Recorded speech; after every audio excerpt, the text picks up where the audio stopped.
तो कैसे हैं आप लोग? मैं आशा करता हूँ कि आप सभी लोग बेहतरीन होंगे। और आज पैगाम एजुकेशन देने जा रहा हूँ मैं। कुछ बहुत ही इम्पोर्टेंट चीज़ें होती हैं जिसकी वजह से हमें शिक्षा को अपनाना चाहिए। आपने देखा होगा अक्सर कि लाइफ जो है हमारी बहुत ज़्यादा बिज़ी है, और इस बिज़ी लाइफ के चलते हुए हम एजुकेशन का जो सिग्निफिकेंस है उसे नहीं समझ पाते हैं। लेकिन जो एजुकेशन है ना, वो हमारी पर्सनालिटी को निखार देती है। हम यदि एजुकेटेड होंगे तो हमारा देश बहुत तेज़ी के साथ प्रोग्रेस करेगा, और आने वाली जो संतानें हैं हमारी, वो बहुत ही बेहतरीन होंगी। क्योंकि जब आवर कंट्री इज़ ग्रोइंग, और जब हमारे जो सिटीजन होंगे वो एजुकेटेड होंगे, और वो गांवों में रहकर पढ़े लिखे लोग रह कर के खेती किसानी, क्योंकि our India is agriculture country. हमारा भारत जो है एक एग्रीकल्चर कंट्री है। इसलिए हमें अपने देश को एक विकसित देश बनाना है, और इसके लिए हमें शिक्षा ज़रूरी है। तो हम शिक्षा को अपने लाइफ का हिस्सा बनाएं, और अपनी बॉडी के तरह एक शिक्षा को समझें पार्ट्स ऑफ बॉडी। ना कि ये हमारे दिमाग में रहना चाहिए कि अरे वो यार क्या पढ़ाई करें, नौकरी मिलती नहीं है। आप एक थोड़ा थिंक करें। हमारा देश सन 1947 को आज़ाद हुआ। 15 अगस्त 1947 बिकम फ्रीडम आवर कंट्री। तब हमारे देश की जो पॉपुलेशन थी वो 33 करोड़ थी, और प्रेजेंट टाइम में हमारे देश की जो पॉपुलेशन है वो 140 करोड़। जो इतनी बड़ी जनसंख्या को समेटना और उसके लिए लिव उसकी जीविका को जिंदा रखने के लिए अरेंजमेंट करना, ये एक बहुत बड़ा बात है। तो कोई भी देश संभवतः नौकरी सबको नहीं दे सकता। बाई चांस हम क्वालिटी जब रखेंगे तो हमें नौकरी भी मिलेंगी।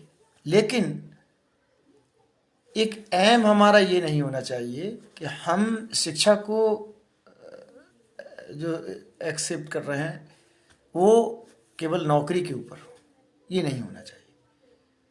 बल्कि हमारा जो एम होना चाहिए, गोल होना चाहिए, तो ये होना चाहिए कि शिक्षा हमारा एक उज्जवल भविष्य है।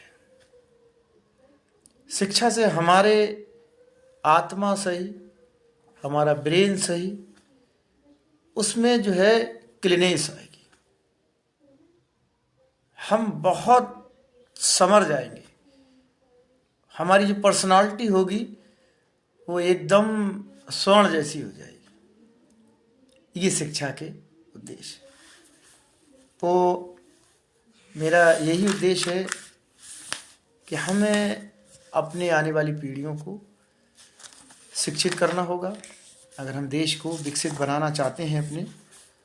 और एक विकसित देश में आज कुछ शिक्षा के क्षेत्र में कुछ कमियां हैं। कुछ खामियां हैं जिसकी वजह से हमें बहुत ज़्यादा प्रॉब्लम होती है और हमारी शिक्षित बेरोज़गारी फैलती चली जा रही है। वो क्या खामियां हैं कि शिक्षा के अंदर कुछ लेसन ऐसे, कुछ सब्जेक्टों का ऐसा हैं जिनका कोई लेना देना नहीं है हमारी लाइफ से। अगर उन सब्जेक्टों को चेंज कर दिया जाए और उनके स्थान पर, उनके प्लेस पर एक टेक्निकल सब्जेक्ट को जोड़ दिया जाए, इंक्लूड कर दिया जाए उसमें एक टेक्निकल सब्जेक्ट को, तो हमारा जो युवा है, स्टूडेंट्स है, वो बेरोज़गार नहीं रहेगा। मान लिया उसने इंटरमीडिएट की परीक्षा को पास किया और उसी के साथ साथ उसने एक टेक्निकल जो सब्जेक्ट था उसमें ऐड कर दिया गया और उसने अपनी डिजायर के अकॉर्डिंग उस टेक्निकल सब्जेक्ट को चूज़ कर लिया। वो चाहे मोबाइली क्षेत्र में हो, चाहे इलेक्ट्रिक क्षेत्र में हो, चाहे आपका मोटर मैकेनिक में हो, बहुत सारे आईटीआई हैं जिसमें हमारे जो शिक्षा संस्थान हैं उनमें ये शामिल कर देना चाहिए।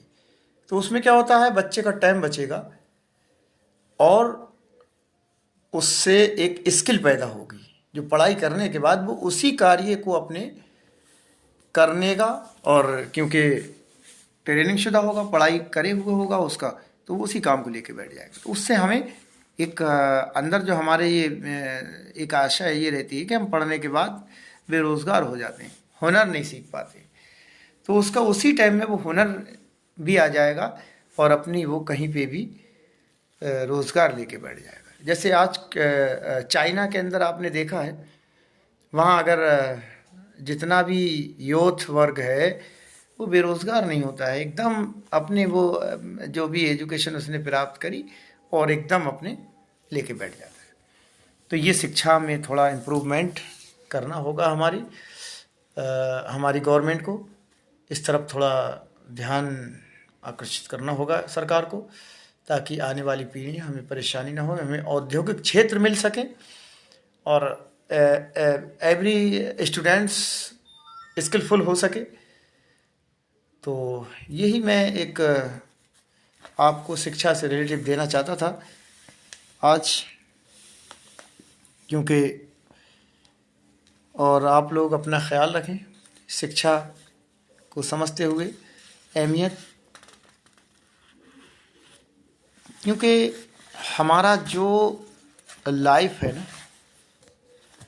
जो जीवन है हमारा, और उसमें हमारे जीवन में जो टाइम है उसकी बहुत वैल्यूएशन है।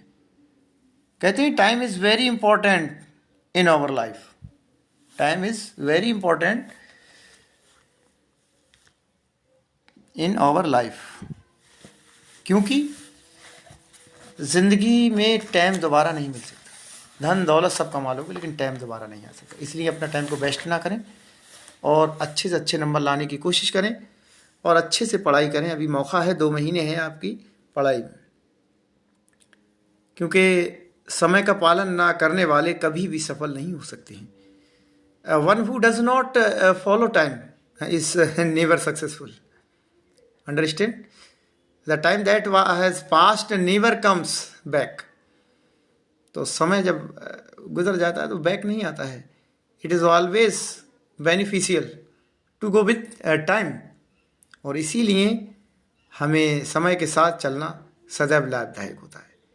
तो हम इसीलिए the time that has past never come back, क्योंकि वो वापस कभी नहीं आता है।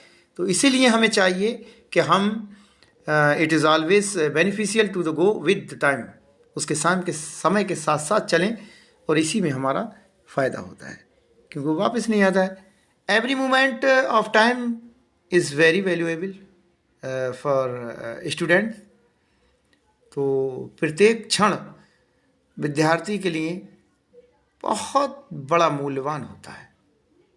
मेरे प्यारे स्टूडेंट्स, मैं आपको मोटिवेशन करता रहता हूँ और आप लोगों का बहुत सपोर्ट मुझे मिलती है, ऐसी सपोर्ट मुझे देते रहिए और मैं मोटिवेशन की कोई ना कोई वीडियो आपके लिए लेके आता हूँ ताकि आप हिम्मत न हार सकें, क्योंकि मैं भी आपके ही लिए काम कर रहा हूँ और मैं भी अभी शिक्षा को ये चाहता हूँ, क्योंकि शिक्षा की कोई उम्र नहीं है, कभी भी आप प्राप्त सकते। मैं भी अभी प्राप्त कर रहा हूँ, मेरा भी लक्ष्य है, कुछ टारगेट है जो मैं पढ़ रहा हूँ।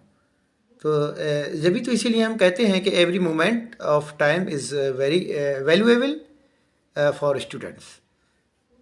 तो स्टूडेंट्स के लिए हर समय जो है वो बहुत ही मूल्यवान होता है, उसकी अहमियत को समझें, क्योंकि they should make their daily routine